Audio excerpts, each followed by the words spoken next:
সময়ে রবি ভাই আমরা তোমায় ভুলি নাই।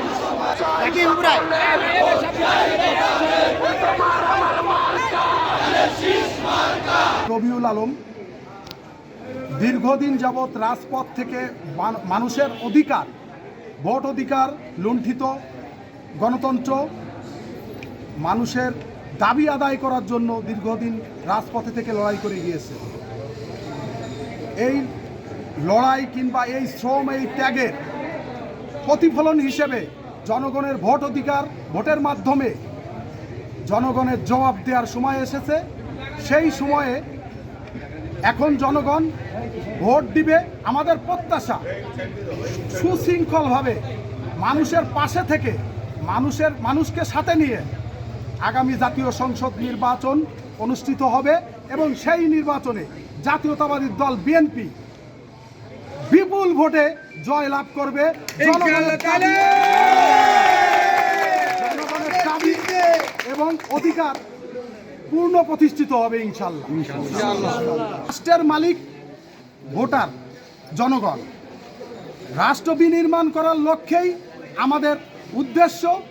এই ধসে যাওয়া দেশের রাজনৈতিক কিংবা যে গণতন্ত্র কিংবা শাসনতন্ত্র, আইনি শাসন, বিচারাধীন অবস্থায় যে অবস্থা সৃষ্টি হয়েছে বাংলাদেশের, সেই অবস্থা থেকে পরিত্রাণ পাওয়ার জন্য, বাংলাদেশের জনগণের বাক স্বাধীনতা ফেরানোর জন্য, কলমের স্বাধীনতা ফেরানোর জন্য, গণতন্ত্র, লুণ্ঠিত গণতন্ত্রকে ফেরানোর জন্য এবং বাংলাদেশের অর্থনৈতিক অবস্থা, বাংলাদেশের ভোটারদের জনগণদের একটাই আমাদের দাবি যে আপনারা এইবার সঠিক সময়ে সঠিক জবাব, আপনাদের ভোট মানে গণতন্ত্রের সবচেয়ে শক্তিশালী প্রয়োগ ভোট অধিকার। সেই ভোট অধিকারের মাধ্যমে জনগণ এইবার তাদের মূল্যটা এবং মূল্যায়নটা এবং তাদের জনগণের ভোটেই যে বাংলাদেশ সরকার গঠিত হয় এইবার তারা প্রমাণ করে দেয়। পারে না, আমরা নিজেরাও ভোট দিতে পারিনি।